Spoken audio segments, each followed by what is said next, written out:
Welcome everybody. Thank you for coming.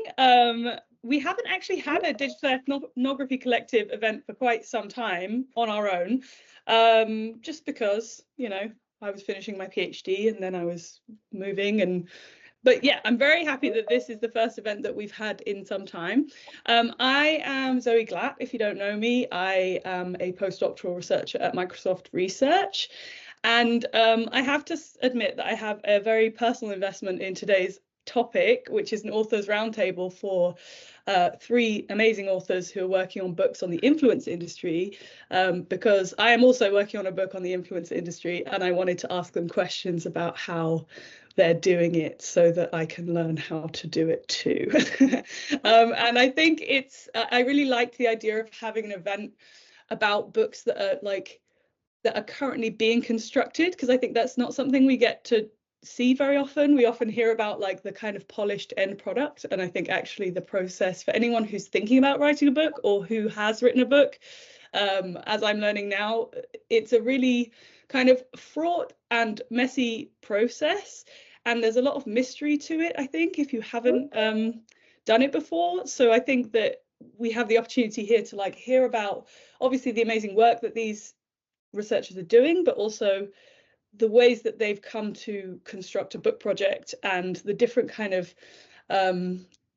hurdles that they had to overcome in terms of the process of getting a contract, but also deciding how to structure the narrative and what looks different about that process than when you're, for example, doing a dissertation or smaller article type format writing, which is very different and for a different kind of audience. So I'm going to introduce our speakers right now. Here I have it. Okay. Oh no, first I'll give you a little overview of the structure of the event. So we have an hour and a half. I'm going to introduce our speakers and Sarah, who's helping us moderate today. And then each author is going to have 10 to 15 minutes to give you a kind of overview of the books that they're writing in terms of the content and also structure, narrative, things like that. And the research that went into those books. Then we're going to have about 20 minutes for me to ask some questions that hopefully will bring the projects into conversation with each other, and also to talk about the process of the book publishing process, really. And then we'll have about 20 minutes hopefully at the end for open Q&A. So throughout the talks, or throughout the whole session, if you have questions that you want to ask, feel free to drop them in the chat. And then when we get to the open...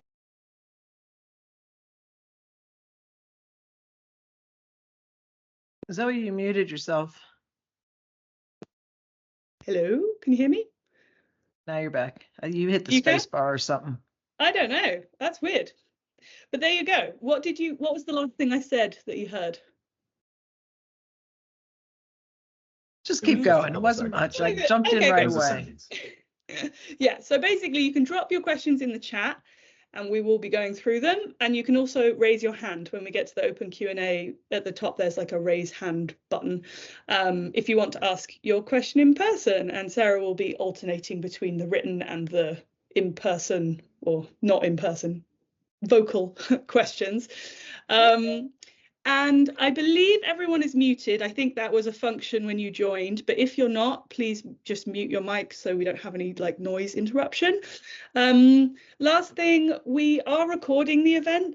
We found in the past that people really love to be able to go and watch talks afterwards, especially people, we've had a few emails from people who are in time zones where they can't attend. So I hope that's okay with everyone. If you're not wanting to be on camera, then don't share, don't turn on your camera, but it will be going on YouTube afterwards. So thank you very much. I'm going to introduce the speakers now. So firstly, we have Sophie Bishop. Wave to everyone, Sophie. Sophie is an associate professor in media and communications at the University of Leeds. Her research focuses on promotion within platformization, and she has been published in journals such as Social Media and Society, New Media and Society, and the Sociological Review. Sophie was also the specialist advisor to the UK Parliamentary Inquiry into influencer culture, and she has contributed to EU policy on the impact of influencers on advertising. Brooke Erin Duffy is a social media researcher, author, and associate professor in the Department of Communication at Cornell University.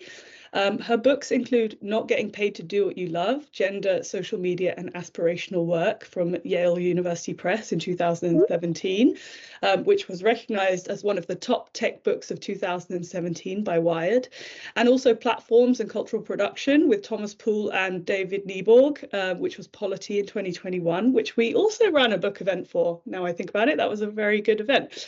And we have Angèle Christin, who's an Associate Professor of Communication and the Faculty Director of the Digital Civil Society Lab at Stanford University. She studies how algorithms and analytics transform professional values, expertise, and work practices. And I'm very grateful to have Sarah Edwards, give us a wave, Sarah, who has agreed to join us to help moderate the chat today. I met Sarah as an intern at Microsoft Research last summer. She's finishing her PhD in Media and Cultural Studies at the University of Wisconsin-Madison, and her research focuses on the influencer industry and the intermediaries that surround it to examine how influencers are increasingly professionalizing and collectivizing. And her work has been published in journals like Social Media and Society.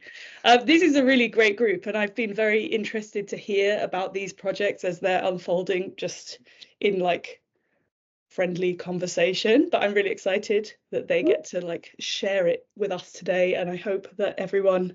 Oh, I have to introduce myself. Well, I mean, what's there to say? I am also someone who studies the influencer industry. I did a 5-year ethnography of the London influencer industry for my PhD at LSE that finished last year, and I'm currently also working on a book in this area, although as I was telling Nancy yesterday, the progress is pretty slow. So I'd really like to hear people's top tips about how to get over writer's block when devising a book project. Okay, I think we should dive right in. Does that sound good? Do you want to go first, Sophie? Great. Okay, let's see. Can I do this? Share. Okay, and then this. And is that in presenter mode already or not? No, it's just your window at the moment. Okay, play from start. Yes, that's it. Yeah, and then I can see my notes too. Great. Okay. Thank you so much, Zoe, for the invitation, and it's so great to be here with Brooke and Angèle, who've like both written books that I love, that managed to do that thing that's like, you know, really compelling and amazing academic research, but also very readable and enjoyable. So I'm really excited to see what they have to say as well. But I'm going to talk about my book project Influencer Creep, which I'm so close to being done. I finished all my body chapters. I'm writing the introduction.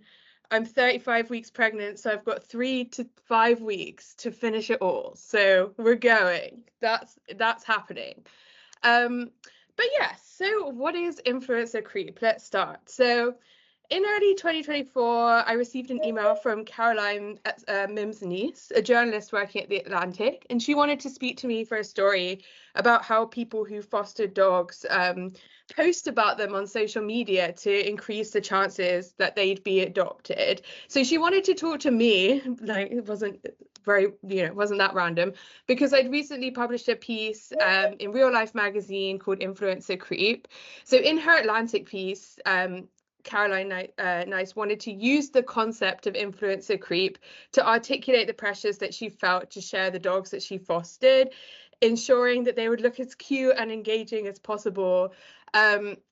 And she said that expertise, time and effort, and also the emotional kind of investment this required, made her feel like what she said, a pseudo content creator. So for her, the concept of influencer creep was helping her to describe the risks of posting the dogs online, because apparently she get really like heavily bullied and criticized because people were angry she wasn't permanently fostering the dogs, versus the risk of not posting. So she was like, there was a risk that you'd miss out on their perfect forever home if you didn't put them online. So this is just, I'm using this as just one of the examples that people have shared with me about the ways they relate to the concept of influencer creep.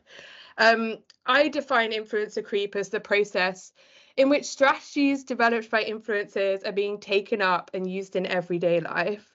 I've drawn from the phrase mission creep, which describe how military campaigns' objectives gradually expand until they entail unanticipated commitment beyond the original objectives and scope of a mission. But creep, I think, is a really useful concept because it captures the way that influencing becomes central to more forms of work, but then also how these pressures penetrate deeper into the lives and psyche of workers. So influencer creep, this is the most important part to me, is that influencer creep recognizes that influencers are specialists at navigating the technical requirement of platforms, capturing the attention of audiences and growing brand value, and that this work is very highly skilled. So instead of dismissing influencers as like frivolous, vain, paragons of consumerism, we should see them as these technical specialists and architects of some of the strategies that shape life as lived on social media today, maybe even something you did today in your working life. But how did we get here? Well, so my journey into studying influencers started in 2012 when I was working at a digital marketing agency in the UK. And my job was to identify bloggers who are suitable partners for our global fashion and beauty brand clients. So I trawled, this is like, you know, the social media platforms were kind of emerging, but the blogosphere was definitely still its own thing. So I trawled through hundreds of blogs with who, hopping hyperlinks across blog networks. And these blogs mostly featured like a mishmash of personal diary-like writing and mirror selfies documenting outfits of the day. They had kind of beauty instructions on how to create the ever elusive smoky eye and what would now, I would like to talk about this, but what would now be considered like career-endingly scathing and honest reviews of beauty and skincare. So when I found someone who I was looking for who'd be suitable for one of our clients, I'd add their details to an Excel spreadsheet, and then at the end of the day, I would trot over to the marketing manager and he would have to approve my choices. And so I wanted to get as many of my girls approved as possible. So I learned to assess these blogs with a commercial eye, looking at their popularity markers, which were obviously less visible than in social media platforms, the professionalism, the quality of their writing, etc. Okay, this next, yes. At the time, I'd recently completed a master's degree in gender and media. Sorry, you're really getting my life story here, but it is important. So I was struck, yeah, it's very important. Yeah, so I had this MA and I was struck by the gendered, commercial and uneven nature of the blogosphere that I was seeing at the job. And I was witnessing firsthand the way that brands were carving out space for themselves within blogging industries. So even when they weren't actually paying bloggers for partnerships, which they mostly were not, the way free product was allocated was really competitive and coveted. And these brand relationships legitimized some individuals at the expense of others. They decided basically who would be taken seriously within the blogosphere. So, yeah, taking these observations in hand, I decided to apply to study this whole messy, nascent industry in a PhD program. But the bloggers that I was tracking in my marketing work had started engaging more consistently with YouTube, more routinely making beauty tutorials, product reviews, and day in the life content. That was like more like the weekly vlog, for example. So yeah, I decided to start an ethnography as part of this PhD and look at this space. So I did interviews. I took interviews with different people who worked in the UK beauty vlogging industry, like talent managers, some people who worked at platforms in addition to creators. I also attended events specific to beauty vlogging creation or beauty content creation, which typically went like attendees were talking shop over free samples of canned Sauvignon Blanc. They were taking outfit pictures against these like flower gummed walls. And then they'd also gather to listen to panels where a rotating cast of characters would discuss the state of the industry. And then like around the space, brands would helm up display tables. And like sisters in a Jane Austen novel, attendees would then take a turn around the room and approach each brand to network with them. And you would go and you would take a sample of product from each of these brands, sorry. But everyone at these events took everything very seriously. And at one point I was sent to a dressing room by an organizer who was like, told me I needed to fix the lipstick on my teeth before I could come back. Okay, so that was, you know, an overview of some of the ethnographic work that helped me to map the professionalization and development of influencer culture in this book. And in the book, I want to navigate the ways that a messy distributed industry became increasingly formalized and co-constructed by a range of intermediaries like managers, agents, brands, software developers, and platforms. And drawing from, you know, Brooke's work, and also work by Emily Hunt, Crystal Aberdeen, and a range of other people. The story of the professionalization of this industry is at the heart of my research and the heart of this book. But to navigate a more specific pathway towards influencer creep, I structured this text around 3 specific practices, which I saw as influencer culture's central contributions to social life and creative economies. So I firstly write about optimization, which I define as the effective strategies of maximizing visibility and minimizing risk for those who work on social media platforms. Secondly, I'm thinking about like what authenticity means in this industry and how it specifically unites an amateur aesthetic and a performance of emotional vulnerability. And lastly, I build on the work on self-branding to really focus on the tweaks that have happened within influencer culture. So I really want to highlight the consistency that's demanded within self-branding, but how that matches with an orientation towards brand safety and commercial suitability. So this book is about influencer culture, but as I've outlined, influencer creep isn't just about influencers. So the book draws together my influencer research with a second project that I began in 2020, studying the ways that female non-binary artists use social media. So I immersed myself in online art worlds, following galleries, critics, popular art press, trade press, and other adjacent and relevant profiles across platforms. And I weave this like digital ethnographic data with interviews with artists, including illustrators, fine artists, textile artists, silversmiths, and sculptors. I wasn't really that concerned with the definition of professional artist, but all of the artists that I interviewed made a living from selling art objects. It was their full-time job, and they also at the same time maintained a social media presence. Okay, but yeah, so I thought I was going to have this brand new life as an art sociologist, but all of the artists that I interviewed ended up saying the same stuff I've been hearing for years and years studying influencers. So it was interesting that most of the artists I interviewed had actually ended up quitting day jobs because they'd grown a significant social media following through their art, and that had made them feel more secure. But then on the other hand, they felt trapped because they were reliant on platforms, and they were really worried about the consequences of platform infrastructure changing or disappearing at any moment, like Zoe's captured really nicely in her writing. So against this backdrop of platformized uncertainty, artists increasingly look to strategies that were established by influencers to create content orientated towards social media visibility. So they talked about following the same algorithmic experts working in influencer industries. They shared algorithmic gossip to like piece together what kind of art works well on social media. And I was really interested in how these kind of theories affected the shape, form, and even the content of their artistic practice. Artists told me they felt pressure to perform this authentic artistic identity by representing a backstage studio environment, like evidencing their technical skills and demonstrating that they had this authentic artistic life. And then I also saw the way that platformized and influencer-orientated brand safety efforts contribute to this culture of risk avoidance within art worlds. And I began to also realize influencer creep meant artists were even engaging themselves in influencer marketing partnerships and brand collaborations. So artists I interviewed were involved in sponsored content.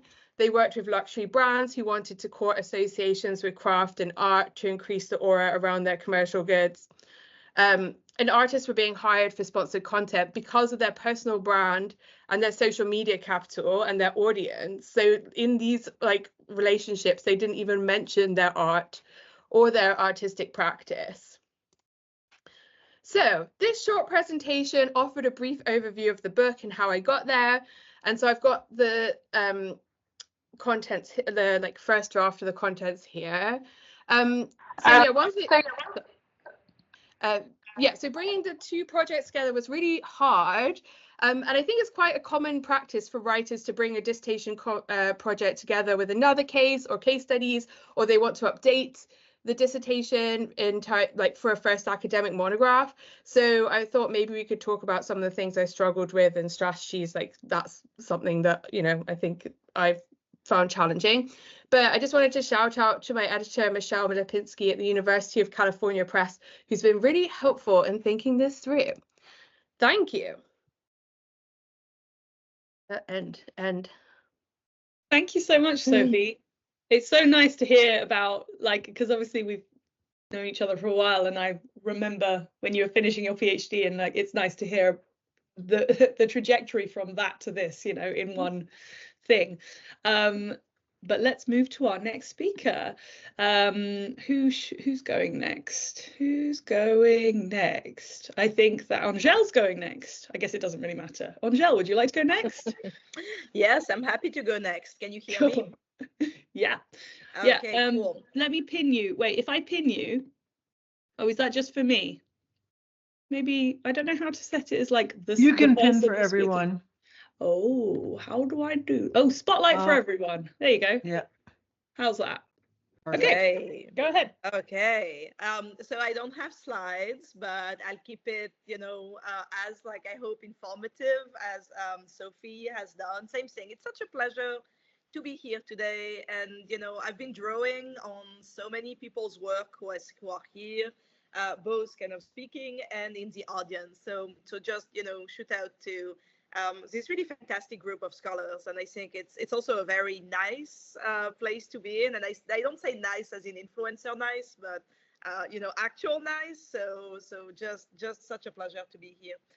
So you know, I'm happy to share a bit about how kind of I kind of landed in the space of influencers and the shapes that the project and the book have been taking over the past 5 years already. So it does feel like less than that, which, you know, is strange. So as, you know, many of you know, I have this kind of obsession with metrics.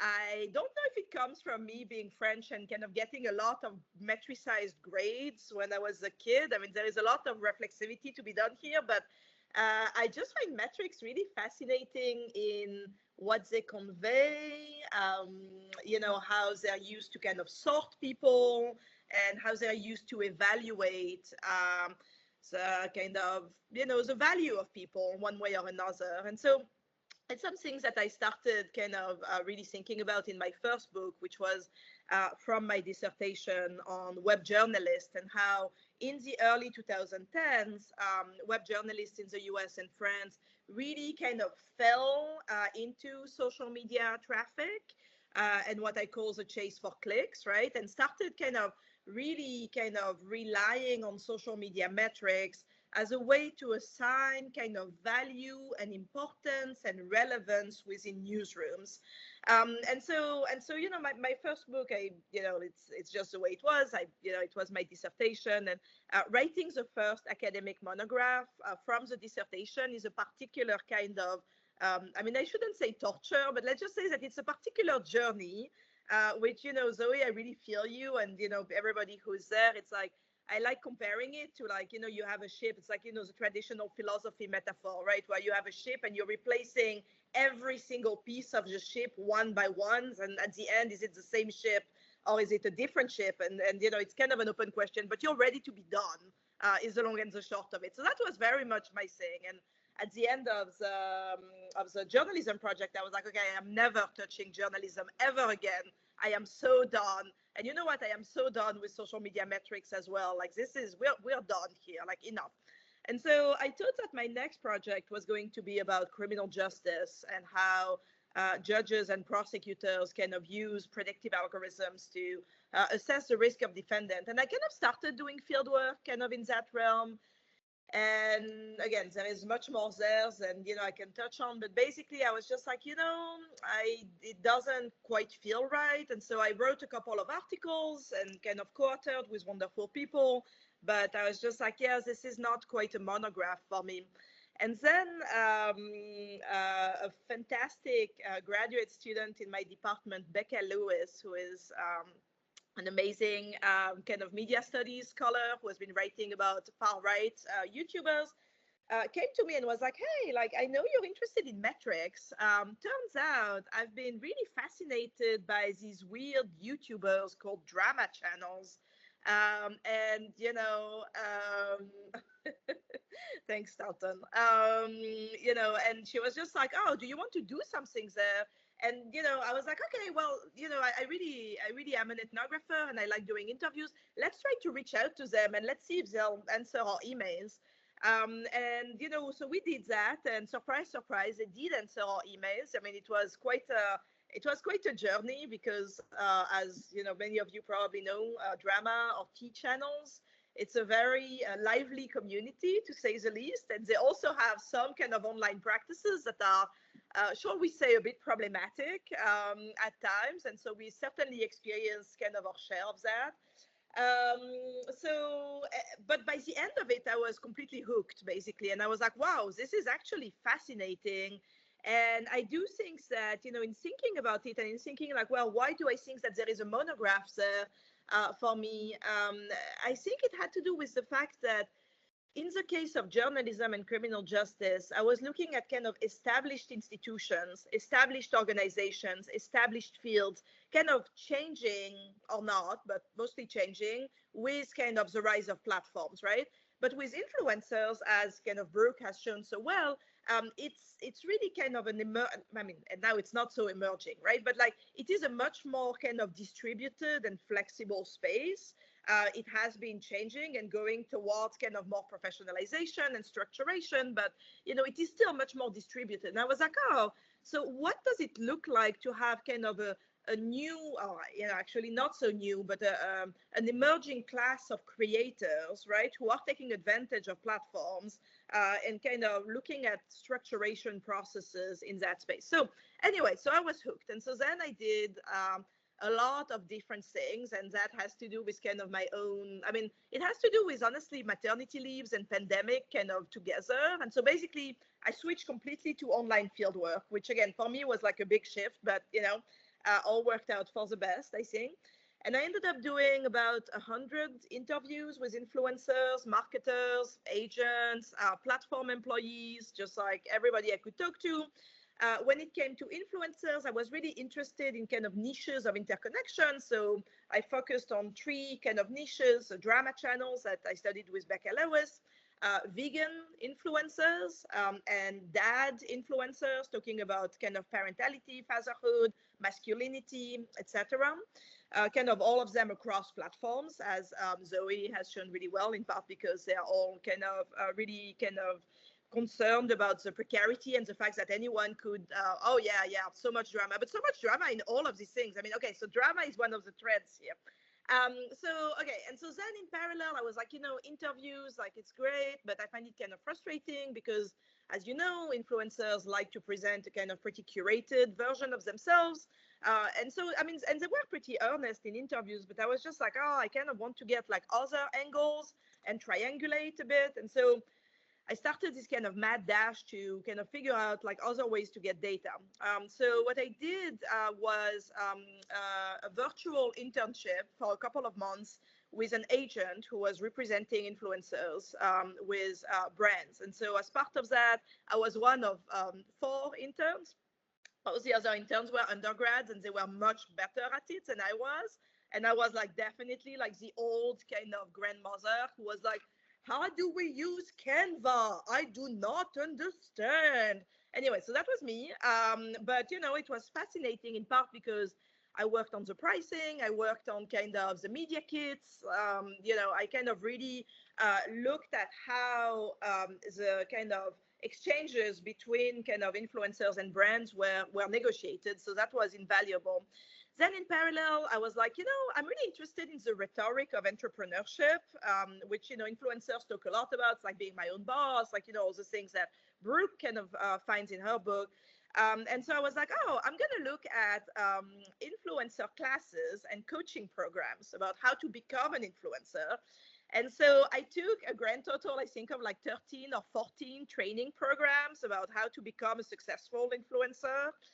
That was like the depths of the pandemic, and I was here for that. And so I took all of these classes and I took screenshots and basically really focused on like, what is the rhetoric that surrounds, you know, the careers of influencers and content creators, right? And how are they justified? And how does that connect to broader schemes of, you know, neoliberalism, if you want to call it that way, but kind of ideas that you can be an entrepreneur of yourself and that you have all of these different capitals that you can optimize. And so that was kind of a second thing. Then I was like, well, I've taken all of these classes about how to become a successful influencer. So why not start my own influencer career? And so I started doing that. And Zoe, I remember that you also kind of, you know, adopted a similar approach. And so I was just, okay, fine, like I'm going to try it. And so I threw everything I had at it for a grand total of 3 months. Which was mostly a big flop. I learned a lot in the process, though. I also started receiving quite a bit of harassment and abuse, which was a very interesting experience. Certainly, yeah. And I also realized that I hated every single second of it, which surprised me because I think of myself as more of an extrovert. And so I was like, oh, like probably that's going to come in easy. No, it did not. So that was just, again, a lot to learn there. And finally, to kind of complete all of that, I kind of stumbled upon, I mean, how many influencers and marketers mention a crowdsourced account called the Influencer Pay Gap, which, you know, many of you probably know, which compiled kind of information about kind of racial disparities in how much influencers get paid for sponsored content. And so with the help of a wonderful graduate student in my department then, now she's an assistant professor at Northwestern, Yingden Liu, we did a kind of mixed method analysis of the 1,000 plus posts that were shared on that account. And we published it in New Media and Society last year, where we look at the dynamics of racial discrimination in the influencer industry. Okay, so that was the big thing, right? And throughout all of these things, I think that for me, I was thinking, okay, so what's the argument of the book? And perhaps for people who haven't written books, and I think that one of the questions was, what's the difference between an article and a book, right? And how do you navigate the article versus book kind of question?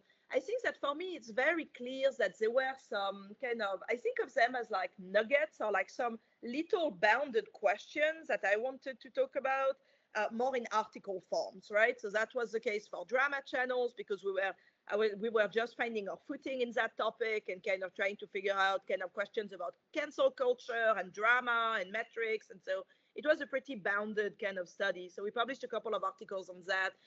Same for the influencer pay gap. You know, it was a mixed method analysis on a kind of well-defined corpus. And we really were focusing on the dynamics of kind of racial capitalism and racial exploitation, racialized exploitation.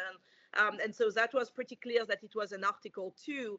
Now, in thinking about the book, I think that, you know, the kinds of questions that you ask in a book are a bit different in the sense that they're just like more of a slow, again, to continue the nautical metaphors, they're more like a slow moving ship, you know, that just kind of takes you to a variety of places and usually has one kind of prominent or front stage story, but then a couple of other arguments kind of that are kind of moving in the background, right? And so that's kind of what I've been working on for the past kind of year, kind of figuring out, yes, absolutely. I like the little waves under it, you know what I mean? That's really kind of how I think of it. It's just, you're just like bobbing along with the book project. And so I think that, you know, the ways in which I've been thinking about it is basically, and that has to do with the kind of universe that I come from, coming from kind of journalism studies, or I mean, you know, with my previous project, is that I got increasingly dissatisfied with most analysis about disinformation, fake news, and how the algorithm is kind of really, responsible for everything that's going wrong on social media. And basically, what's been striking to me is that, most of the literature, and it's such a giant literature on disinformation, fake news, like everything that's going wrong in kind of online and social media, has been focusing primarily on distribution dynamics, right? So how content is distributed to users. But people in that space know much less about where content comes from, right?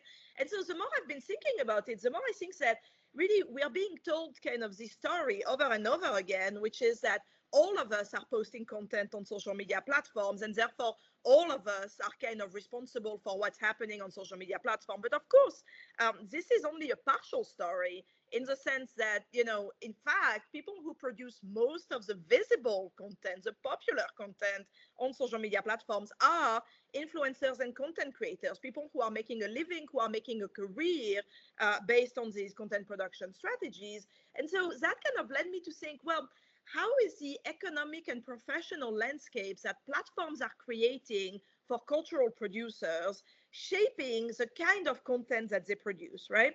And so I've been kind of working and kind of, picking away at that argument. But basically, the long and the short of it is that I really think that there is a tension between different ways of making a living as an influencer. The first kind of pole is what I call kind of commercial influencers, where they make most of their living from sponsored content, right?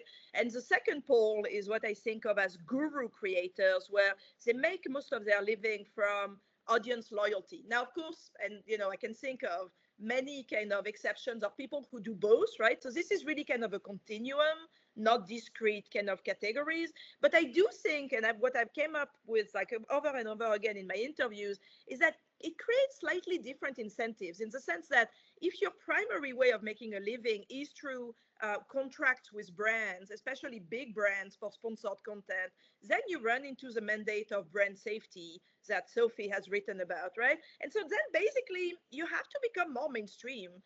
Just because you have managers, agents, marketers, everybody just telling you, no, we can't have like any kind of bad buzz. We can't have any kind of scandal. We can't have any kind of drama, and nothing racist, please. But also no Black Lives Matter, please, because that is too political. And that's something that I've seen over and over again in my in the interviews and in the internship and in the different things I've done. So when you're kind of on the commercial side, you have this kind of like centripetal force where you're becoming more mainstream over time. But if you're on the guru side, where really it's you and your audience, you and your followers against the world, right? And you speak truth to power. You are not censored, right? I mean, I'm thinking of a Jeffree Star, type of figure, but many other kind of less extreme types of figure. Well, really, it's about cementing the loyalty of your followers. And in order to do that and maintain views and loyalty, you're going to ratchet up.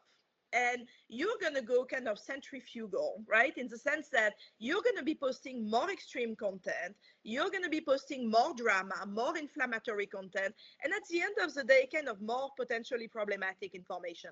And so I really see kind of the drama that happens on social media as a kind of like fight between these different forces in how influencers make a living, right? And all of this, of course, and I'm going to wrap up now, is completely kind of turbocharged by the fact that influencer careers are incredibly precarious, and by kind of patterns of gendered and racial inequality and discrimination within these careers. And so you really have kind of a perfect storm, right, in how social media platforms and brands have designed kind of an ecosystem for online cultural production that really sets up incentives in a way that I think is pretty messed up. That's obviously my very kind of professional take here. And so that's more or less what I'm working on in the book. And so, I have a historical chapter where I'm trying to figure out, like, how does that compare to like 18th and 19th century print culture, right? And like all the aspiring writers who were also kind of pushing out like super problematic content, by the way. So right now I'm deep in like Robert Downton kind of history of Grub Street hacks. Anyway, then I'm comparing it to like radio, television, and kind of moving all the way to social media. So that's kind of the preliminary chapters. And I have a first part, which is all about how does one become an influencer and what do influencers' career kind of look like and revenues. And so that's kind of the first chunk of the book. The second chunk of the book is about commercial pathways, right? Kind of what are the mechanics of working with brands? What's the role of agents? Where do agents and marketers come from? What do they bring from the kind of advertising industry, the entertainment industry, and how are these norms kind of shaping the influencer industry pathway, and also reproducing gender and racial inequalities in ways that are a bit unexpected, because it's always couched under the language of professionalism, which is fascinating in itself.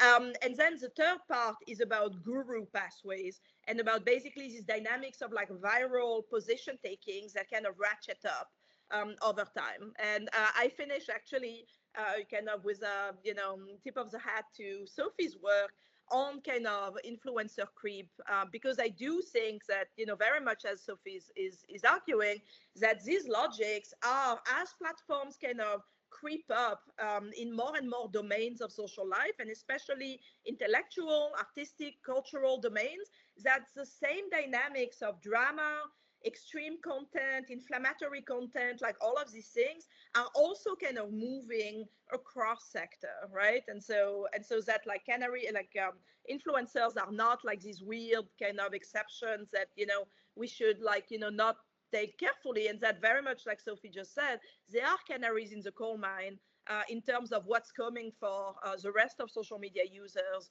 in the not so distant future. And so, yeah, so same thing. I would like to also give a shout out to my editor, Joe Calamia at University of Chicago Press in the, I think it's called Digital Culture series. I'm gonna mess this up, but I'm sure that someone can correct me. Digital Media series. Anyway, he's doing an amazing work at the University of Chicago Press and is just a fantastic person and super upbeat and encouraging. And I know that Brooke is also working with him, so that's very exciting. Okay, that's it. Thank you so much, Angèle. Yeah, I actually think that in and of itself is interesting to me, and maybe to other people here, like that thing of like, who are the editors? How do people get in touch with them? But that's a whole other question. Thank you for sharing about your work. Brooke is up next. Let me stop spotlighting you, and I'm going to share your slides for you. Brooke, let me load them up.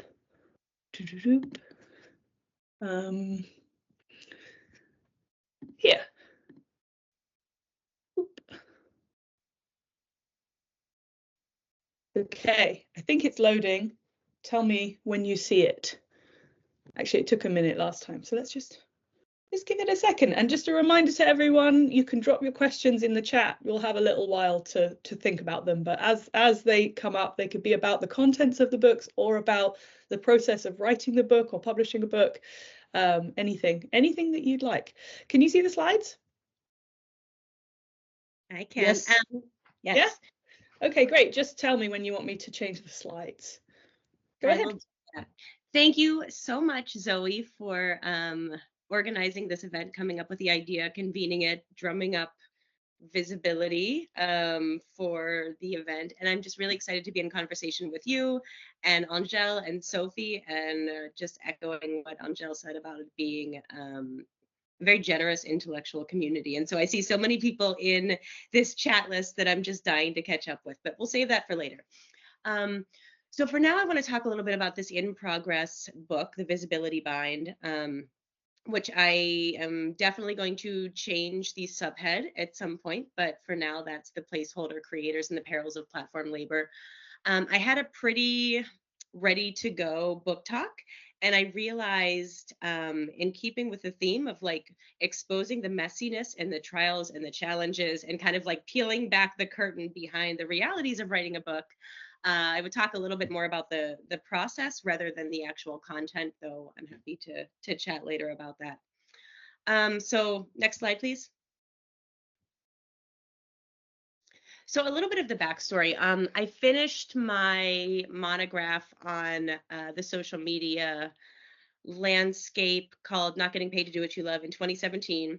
I was about to put my tenure materials together and I needed to come up with my next project. And, you know, at the time I was very much in the weeds of this. And I think like many of you, and I really appreciated hearing about the trajectory of projects where you have this very strategic idea of what it's going to be, but then there's these moments that kind of set you on a different path. And so I think the three of us kind of share those different moments, those conversations, those like chance encounters that help shape the book in ways that often don't get acknowledged.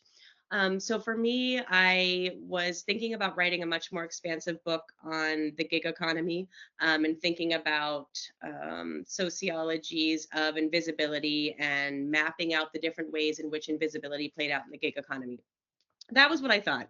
I ended up through no other way to say it, got completely derailed with Thomas Pohl and David Nieborg in the best way possible, where we decided on a complete whim to pitch a book and write it. And then, you know, the pandemic happened. And so writing a book with two other people is another conversation, but I always say like I still love them both and we're still friends. So I think that is a very good story. But what writing this book on platforms and cultural production did is really foregrounded the importance of the power dynamics with platforms. And so going from my interest, which was much more like the ground level creativity and labor, and thinking about those institutional structures. So I had that in mind. I also was working on a series of projects with some of my graduate and undergraduate students that were looking at influencers and creators, the perils, the less auspicious elements of this work. And so one project was with Colton Meissner, and we were looking at creators' experiences with shadow banning and other indices of algorithmic invisibility. At the same time, I was working with Megan Sawe and Anuli Ananye on a project on influencer and harassment. So I saw these projects as like somewhat separate. But at the time I was kind of, you know, again, thinking of the next project. And so this is part of the backstory that I'll come to. Next slide. And so keeping in mind this research I had been doing where I was finding just these real harrowing accounts of creators' experiences with hate and harassment, with shadow bans, with punitive systems enacted by platforms. And at the same time, there's the very upbeat narrative that is peddled by platform companies that I imagine we are all familiar with by now. And in a way, seeing that a lot of what we would think of as social media platform companies were taking a page from the playbook of YouTube and doubling down on the focus on the creator economy. And so it really feels like in the past few years, many social media platform companies have evolved into places that are courting aspiring creators. And so Meta and LinkedIn and Snap and X with the wooing of Mr. Beast. And in a lot of ways, to me, it feels reminiscent of what happened 20 years ago with the TV industry. And all of a sudden, there's strikes going on, and so the TV industry needs to find a way to come up with the loss of labor and the challenges there.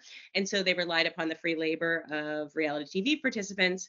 It feels quite similar because at the same time that these big tech companies are like hemorrhaging employees, they are again doubling down on the provisions and potential benefits of working in this space. Next slide, please. The other important narrative about the kind of discourses and the backstory of this is the fact that, you know, at the same time that platforms purport to be neutral, and we know this from many folks in this space, they've also played a hand in cultivating their kind of star system in some ways which are quite problematic, in some ways which seem superficially towards ennobling ends. And so many of these platform companies have efforts to boost or elevate and accelerate and amplify marginalized creators. And so whether we're talking about Black creators or queer creators or disabled creators, you know, there's narrative of visibility. And so, you know, all of this is to say I had these very negative interviews in my head. I had the accounts from Power from the book I had done with Thomas and David. And then I was like face to face with this changing rhetoric espoused by the platform companies, and realized that the one way to kind of weave all of this together was through visibility. And for me, as someone who comes from a media studies background, I'm always very interested in thinking about, of course, what's new, but also what's not new, and how narratives about visibility either contradict or challenge or complicate earlier rhetoric. And so for me, thinking about like early media studies writings on what symbolic annihilation means in the context of media studies, and how narratives about the politics of visibility are getting reinvoked in platform discourses. Next slide, please. And so, one way to think about this, and even as I'm presenting this, like I want to acknowledge this is still a rhetorical project. Like this, my mind was not like step 1, step 2, step 3. This is, of course, in hindsight, that it seems much more fluid and clear. At the time, like I probably have about like 600 drafts of like Duffy book proposal, version 1, version 2, like all sorts of projects. But so like what helped me kind of weave it together and anchor it is visibility as an analytic framework. Next slide. And I love doing interviews. I am a qualitative interpretive researcher who has spent most of the last 13 years interviewing social media laborers of various stripes. I still get anxious for like every single interview, which is kind of wild, and I still absolutely love and I'm energized by them. So I did about 60 or 70 new interviews, and I've also been going back and looking at the earlier interviews that I personally did with on the earlier collaborative studies. And so in total, about 90 or 100 interviews where I'm foregrounding different indices of visibility. And that means all sorts of things, which I will get to soon. I've also really sought to center the experiences of historically marginalized groups, in part because I want to take seriously what we heard about from Sophie and Angèle, which is like the inconsistencies and these inequalities, and some of the very real precarities that Zoe has drawn attention to in her work in these spaces. And finally, I want to kind of foreground the fact that like I'm talking about primarily US based or Western platforms, including Instagram, TikTok, YouTube, Snap, LinkedIn, and Twitch. And, as we know from folks in this space, most creators are working across 2, 3, 4 platforms at the same time to mitigate a lot of the precarities of this, or Zoe's terms, not put all your eggs in one basket. Next slide, please. I also I've spent the past few years just subscribing to reading, consuming as much content on this space as possible. For those of you not familiar, I've really enjoyed the information newsletter, which Kaya Yoyoff, I think I'm pronouncing her name correctly or incorrectly, has a newsletter called The Creator Economy, which is fantastic. Passion Fruit is a creator-centric newsletter. Also looking at the statements, of course, peddled by platform companies. I've gone down so many rabbit holes on all sorts of platforms like TikTok Help, where you have creators every 5 seconds like, help, the algorithm is punishing me, what can I do? Next slide.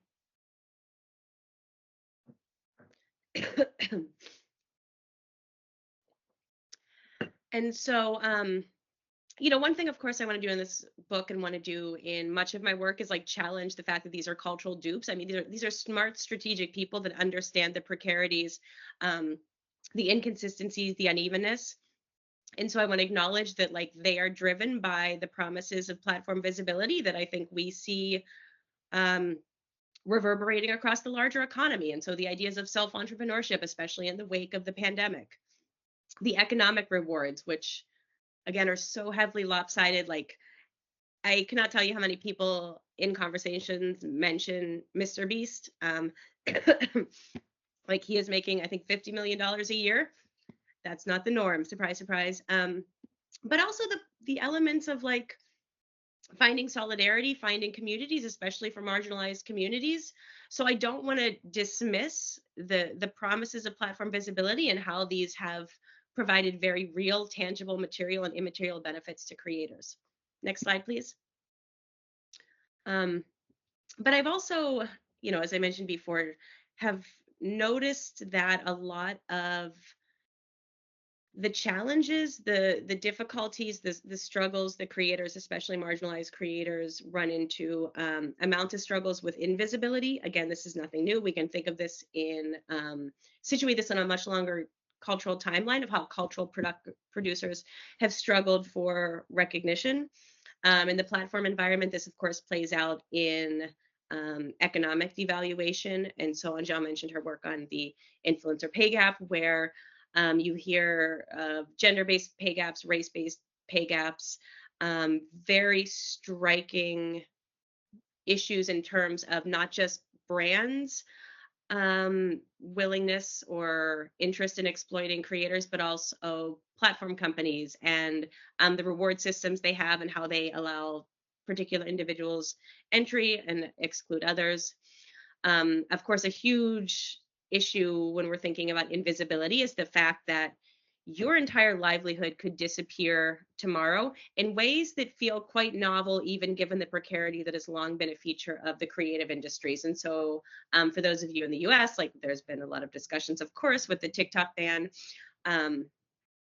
this culture of like moving fast and breaking things, you don't know what the next day is going to present within such a volatile environment. And finally, as I mentioned before, there are the risks of shadow bans and like algorithmic punishments where I've heard from so many creators just about how much time and attention they spend to making sense, fearing, acknowledging algorithmic systems, where this becomes a source of, what's been called in a different context, like profound algorithmic anxiety. So those are some of the perils of invisibility. Next slide, please. But a lot of the other challenges, risks, precarities, I think amount to hypervisibility. And this too, I just want to like note the historical precursors where we're thinking about like the fact that marginalized communities have long dealt with the struggles of hypervisibility. If we're thinking about surveillance cultures, I mean, to be a creator is very much opening yourself up to surveillance, right? Forms of cultural appropriation and tokenism. I've heard so many cases and experiences of not just hate, harassment, cancel culture, but the fact that platform companies incentivize these expressions. And so creators will talk about the struggles of being on the wrong side of the algorithm where, their content is seemingly served to an antagonistic audience to amp up the kind of drama that Angèle was nodding towards. Sorry for the cough. I'm getting over an upper respiratory infection. And finally, just recently have been drawing attention to like the role of Gen AI in this and thinking about the particular stakes of like non-consensual image-based harm, deepfake porn, especially for creators because of their requisite visibility, because they have so much content out there. And so I kind of consider these the perils of hypervisibility. Slide, please. And so in the book, the way I kind of frame it is that creators are essentially trapped in something of a visibility bind, which emerges from the logics of platform companies and the way that they structure visibility in very metric-based ways. And this essentially traps creators in these sort of two risk-intensive conditions where they have to deal with all of the risks of invisibility that I just mapped out in terms of algorithmic harms and exploitation, as well as the fear and the blowback of hypervisibility in terms of surveillance, hate, harassment, and perhaps not surprisingly, given how I kind of framed this talk, that the conditions and consequences are amplified for marginalized creators. Slide. And something that I've been thinking through and has come out much more since I even proposed the book is the fact that creators, especially those who are visible, are more known, have power to upset this, to challenge, to push back, to resist. I just read this fantastic piece by Brophy, Cohen, and DePoiter on or Deputer, autonomous communication, which essentially argues that when you're talking about labor, like who is better to know how to manage and steer the conversations, excuse me, than creators. And so one of the arguments I've been thinking about is like platform companies, because they grant visibility and allow the allocation of visibility, are essentially in some ways trapped in their own sort of visibility bind. Again, it's not upsetting the perverse power of these companies, but I do think it needs to be taken seriously when we're thinking about the ways that the creators can weaponize and challenge and resist this. Slide, please. The chapter outline is here. I don't want to take too much time, but when you're writing a book proposal, you want to lay out what the chapter outline will look like, and it may or may not look very different than this, but I think kind of doing this intellectual exercise, whether it's with your dissertation or with a book, is really helpful in thinking about how the parts fit together, because a book is something that flows, and the parts do need to fit together. Slide, please. And so, you know, essentially what are some of the broader aims I'm doing and thinking about as I work towards the end of this book is, you know, one aim, of course, is to, like, as I mentioned, disentangling the promises, the perils and paradoxes of the creator economy. We're like, every day we hear, oh, Goldman Sachs says it's going to be $250 billion. Like, there's so much uncertainty in this space. And so how can we make sense of this as researchers? How can we help steer policy, which is something like I so much appreciate about Sophie's work. But also, and this, you know, cuts across the discussions we've had, is to show how this goes beyond the particular case of creators. And this is something that I like feel all the time as an academic, is thinking about the risks and challenges of visibility. And I know I'm not alone in this space. Last slide. So I do want to thank my collaborators. I do want to thank Joe Calamia, who's just such a wonderful editor. And one of the questions is like, how do you pick an editor? I loved working with him before, and so that was great information.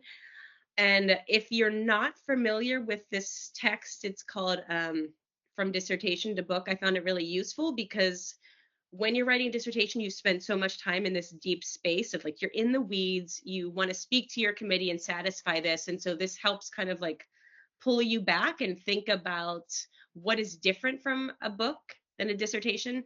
And I will leave it there. I look forward to your questions. Thanks again for your attention, because I know those of you on a semester schedule are like, we're at the end. Thank you so much, Brooke. I can't wait to read all of these books. I feel like they're all offering something really different and interesting, but there are so many interesting points of overlap, which is why I really wanted to bring you into conversation with each other. We have about 25 minutes, so I see there's already a couple of really great questions in the chat. I have loads of questions, but I'm just going to I'll just ask a couple because I don't want to hog all of the time.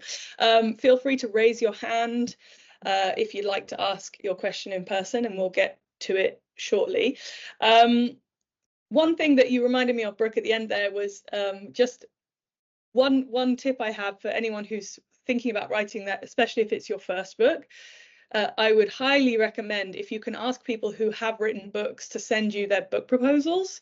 I have benefited greatly from reading Brooke's and Sophie's book proposals, as I thought about, because it's really a new format of writing a book proposal, and it's not that obvious if you haven't done it before what that's meant to look like. So reach out to people. Usually people are quite generous, if they're nice people, in sharing their work. But actually that lends me to my first question, which I'm sorry isn't actually one of the ones that I sent you on email, but it occurred to me it seems like a good opportunity to ask this question. When you're working on a book in an area that has other people who are working on books in the same sort of realm, or already has other books in that area, how much does that shape the types of arguments, like how you thought about what you wanted your book to say? Because this is something I've struggled with a bit, where it's like, all of your work has been so influential to me, but I think there are some things where I already know that you guys are writing about something that I would have written about, and then it kind of makes me think twice about whether to make that kind of argument or not. So I'd be really interested to hear how much that's shaped the book that you've proposed in the end. Well, can I start? Yeah, I just would say, I think, and this is actually something.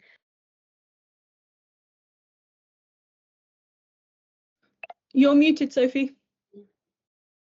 Sorry, I'm good because that was really rambly. Yeah. It's happened again. What's happening? Is it the thing, do you need to spotlight every single speaker or not? No. I don't think so. No. I think Are you you hitting the should be space bar fine. maybe by mistake? Okay. Keep talking. I'll Yeah, show you my hopefully. hands the whole time. Silence by the platform. Yeah, just because I'm just also to, yeah, this is something probably is relevant across lots of different fields and even within media studies. And as Nancy said, nothing is new. But I do think this is something that we come up against in, like, let's call it like influencer studies or creator studies, where a lot of work is kind of lumped in together. That's actually doing very different things. And some of this, I think, comes from the publishers. I've had chats with publishers who are like, oh no, we already have an influencer book. And it's kind of like, well, you also have like 50,000 television books or like, 100 books on the music industry. Like, they don't, not that many, but they're not kind of picking out like the nuanced things that are really actually going on. And that's something about, I think, stereotypes about this industry. And as Angèle pointed out, there's a huge spectrum of work, and the kind of commercially successful influencers I'm talking about, like, there's parallels with the influencers that don't work with brands or work less with brands, but they have very different motivations, very different industry structures.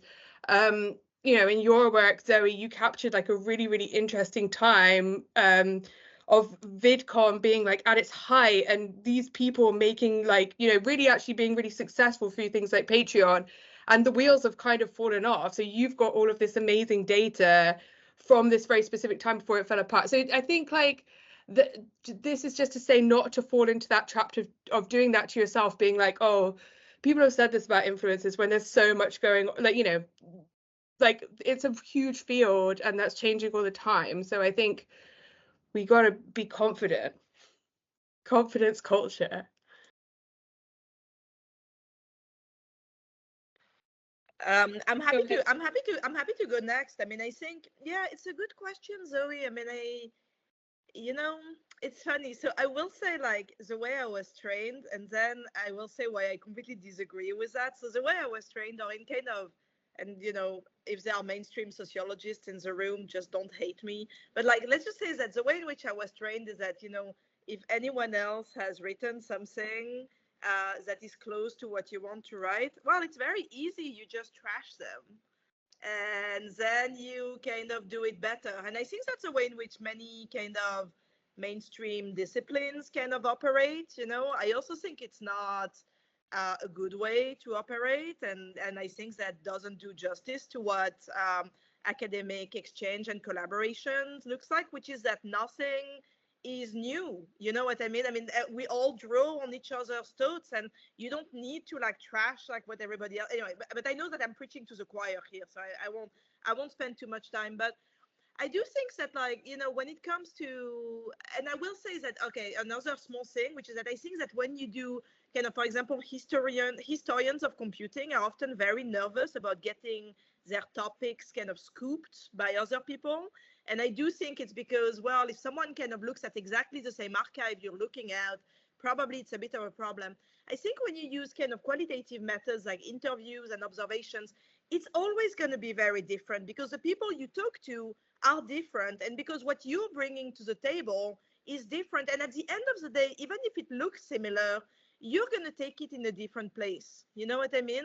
And I really say that as someone who, it's like I've been working, like there were always people working on pretty close topics, I'm thinking, for example, of Caitlin Petrie, who is a dear friend and who was working on metrics in journalism at the same time I was working on metrics in journalism. And we actually like kind of took it in pretty different ways, while kind of drawing on each other's work and co-authoring and kind of chatting and kind of exchanging over the years. So I would just say, like, trust your instinct, you know what I mean? And like, don't like, I mean, I don't know, don't like not talk about something just because other people are talking about it. If anything, it's probably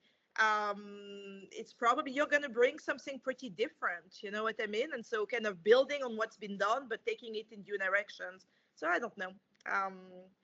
yeah, that's my 2 cents. I think those are wise words. Unless you have something you want to add, Brooke, I'll move on to the next question.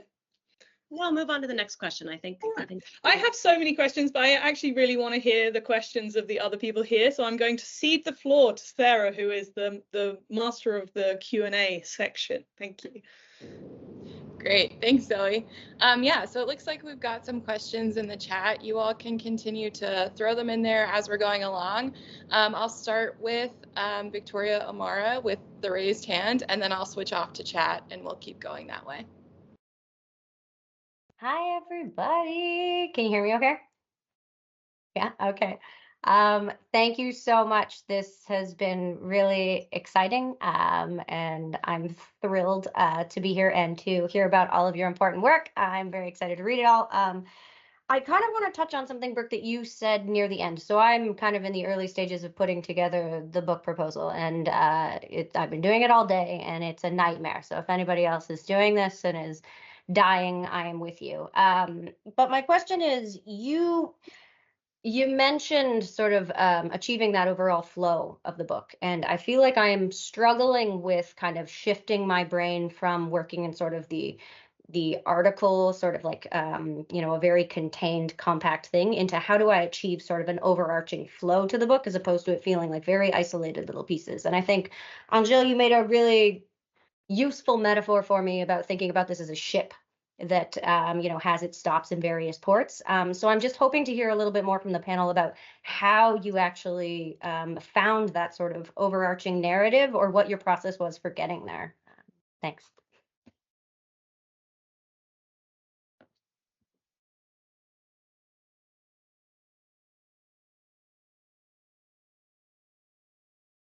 okay. I can start. Yeah, it's great to see you, and thanks for the question. In terms of the flow, first, one thing I want to say that is, I always found really useful for people that are like, when you're in that kind of mess of going from, okay, here is a dissertation and I need to turn this into a book project, that I need to turn it into a book.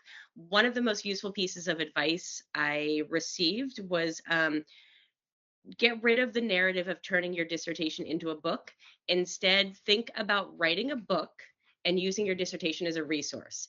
And there was something so freeing for me about opening a new document and saying, this is the project I want to write, and this is how I can slot the various things in, because, you know, otherwise you are just, it's really hard to get unstuck. Like Angèle had the metaphor of the all of the pieces and how to shape them around, and I think it's too hard to completely transform it. In terms of the proposal, I mean, two things I have found useful. One is, like, I don't think mind mapping is the exact term. Zoe has seen some of my mind maps. It's like me sketching random things, but you know, just thinking about, like, and also I feel like I always think in threes because I'm an academic, and all academics think in threes. And so you know, thinking about the kind of three smaller arguments, draw them out, and how they are going to come together. And so thinking about, you know, each chapter takes on a different element of this larger argument, but there are smaller arguments, again, yeah, within, like, the ship metaphor, within this that you can make that may contrast the larger one, but they're all kind of feeding into the kind of holistic overview. The other thing that I have found useful for thinking about the flow is, like, free writing, and it's like just setting a timer for 15 minutes. And even if you are typing like, I hate this, this is the dumbest thing ever, don't take your hands off the keys, and, like, start thinking about what is the bigger argument? What do you want this book to do? And, like, free yourself from the constraints of a dissertation, like, of, oh, I have to please my committee members, but, like, what, just think about writing a very small abstract of what you want this piece to do. Yeah, shitty first draft, I think, is super useful. Yeah, the things that you're saying, Brooke, like, I actually did this stand-up comedy course, which was extremely helpful in thinking about writing, because, like, it was all about that. It was like play and taking those pressures off, and, like, being like, okay, you know, what you, even if, like, it's not a wasted day if none of the words that you, like, write that day don't go into the book, because they help you get towards it. But yeah, thinking about, like, ways to play with stuff, ways to move stuff around, trying to look at the project from different angles and separating the writing and editing. That's something that was really huge for me that I didn't really think about before. And also apparently stand-up comedians write in threes as well, because they gave that advice too in organizing your thoughts.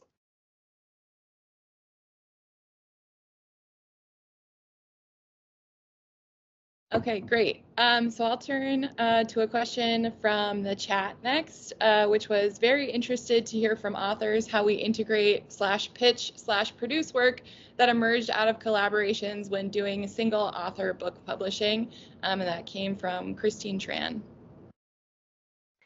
Yeah, I'm happy to jump in here, in part because I feel like this is a fight that I've been fighting against a lot of people at Stanford. I mean, I shouldn't say that, but you know, I think that there is a lot of emphasis put on single author publishing that, you know, sometimes gets in the way of like kind of really good and kind of productive stuff. So for me, like, and I think it was also the case for Brooke and also Sophie, you know, co-authoring has been such a joy. And more than a joy, I've learned stuff, you know what I mean, from the grad students that I've worked with. And here, you know, again, I wouldn't be working on credit where credit is due. I wouldn't be working on this influencer book if Becca hadn't come to me, you know what I mean? And I also wouldn't be doing kind of virtual online ethnography if like I hadn't been kind of productively disagreeing with the PhD students in my ethnographic method course, where I was like, no, you have to do in-person fieldwork. And they were like, why? And I was like, because. And they were like, why? And I was like, because. And anyway, 3 years later, like I was doing a fully online project and they completely convinced me. They kind of turned me around, you know what I mean? So I do think that there is a lot there. So then I think the question is, well, how do you kind of navigate that as you move forward to the book? And I think that there are a couple of questions there. The first one is, how do you ensure that there is enough new stuff in the book, right?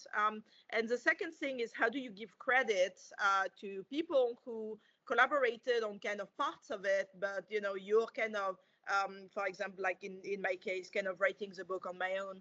And so I've been thinking about that quite a bit and thinking about putting in place good models for working, especially with graduate students and early career people. And so the way I've been doing it, and again, I'm not saying it's perfect, but I'm happy to put it on the table.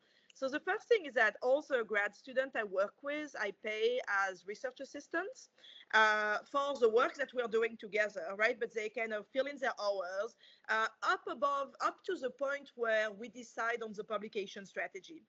And basically from the get-go, I'm very clear about, listen, so I'm paying you RNRA. I very much hope that, you know, we'll be able to publish kind of peer-reviewed papers that will help your career as well. But it's possible that it won't pan out. And, you know, I am planning to use this data as part of my book project. And so just putting it all on the table and kind of hoping that, you know, it works for people and kind of trying to be as transparent as possible about what's the process there. And so then, you know, in almost all of the cases, it did end up kind of working out and resulting in a publication. And so there, you know, we agree, we kind of, same thing, put in place kind of a transparent, and I try to be as transparent as possible about who is first author, who is second author, how do we navigate that, right? And then when it comes to kind of moving from that to the book manuscript, I think that the big question is how much new, you know, how do you kind of think about what's new in the book compared to what's been already published in articles? And the traditional wisdom, I think, has been that, you know, you can have about 2 or 3 chapters from a book manuscript that are published as independent pieces, right? And the rest has to be original. Now, I haven't, you know, gotten pushback about any of my, I mean, in my case, you know, there hasn't been any issue, but I do think in general, kind of thinking about, you know, perhaps 2, 3 chapters can be kind of published in peer-reviewed journals and can be kind of co-authored, etc. But then the rest has to be original material and it has to be substantially different, you know what I mean? And so I think that's also kind of what's happening in this case, where like I am drawing on the material that I collected with the grad students, but I am taking it in a different direction that match kind of the interests of the book, right? So, yeah. Thank you, Nancy, for sharing Copilot generated advice. We've got 6 minutes left, so I think that's probably 1 or maybe 2 questions, depending on the length of the questions. Sarah, what question do we want next? Yes, I will turn to our raised hands next, and it looks like the next person up is Elif Brissett. So if you'd like to unmute yourself and ask your question, go for it.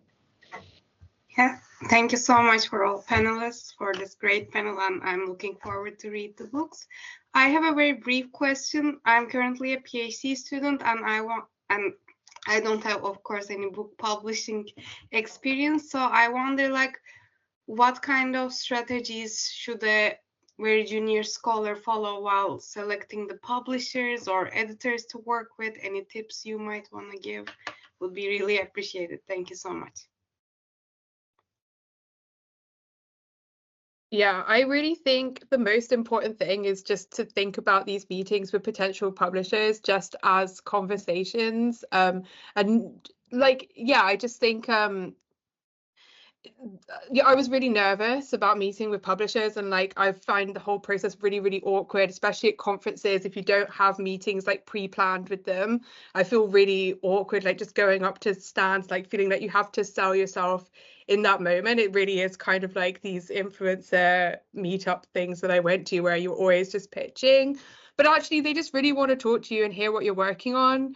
And it can be an exchange of ideas, and if you know, maybe they're not an excellent fit within the press, then they might point you to another list.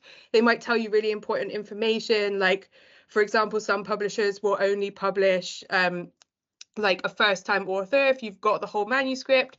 Some require chapters, some don't, and a lot of the time they're just kind of talking about like the you know, the process, and it's not very scary. But I think the most important thing when finding a fit is just meeting with as many publishers like as you can, or that you would be interested in publishing in. And then there's the other strategy as well of like looking where people you're reading are publishing and the people in your field and where the conversations are as well. But yeah, I just think don't be scared, because I've been really scared even up until recently about really trying to be super coherent in those meetings. And actually it's, you know, it's fine. Like they're gonna give you, sometimes they're very honest, like, and a lot of the times they're very nice. I can just chime in. Yeah, I think Sophie's suggestion about like narrowing down on a press or just getting a sense is like, where are the books that you're reading, the ones that you're excited about, like what are the publishers there, relying a lot on word of mouth, who has talked about having a good relationship. Also going to the books themselves, because you know, there's the press, but there's also the editor. And so one thing I did, and I think this is how I met Joe, is like I would go to books I liked and see who the editors were mentioned in the acknowledgements.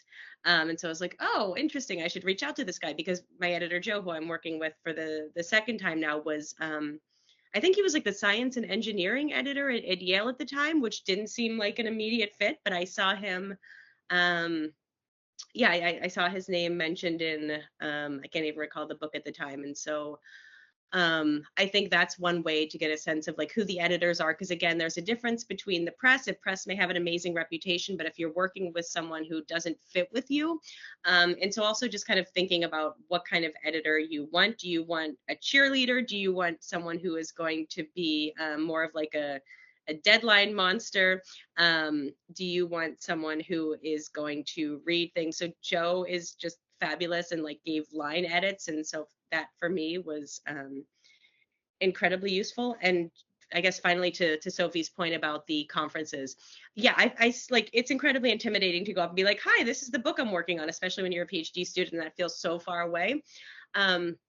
You know, you can rely on your advisor if they're there and say, hey, can you introduce me? Also, I would say reaching out in advance and sending them things, because I feel like it's really hard to be on the spot and be like, this is my book pitch. But if you send just like a paragraph in advance and then say, let's, you know, do you have time, a half an hour to meet there? Because the reason they are at those conferences is to find the best authors to work with. Like, you're not imposing upon them, but yeah, I find it awkward too. So for me, I would say, like, write them in advance. I would love to hear more of the questions, because I know there are lots of good ones, but I think that in the interests of finishing on time, we should wrap up. But thank you so much to all the speakers, and to Sarah for helping with the Q&A, and to everyone for coming. I hope that you found it to be useful. I have certainly found it to be very useful. And I will be sharing the recording on the various, everywhere, in all the places, sometime this afternoon, so you can watch it again if you want to. Yeah, have a nice weekend, evening, day, morning. I don't know, you're all in different places. Thank you.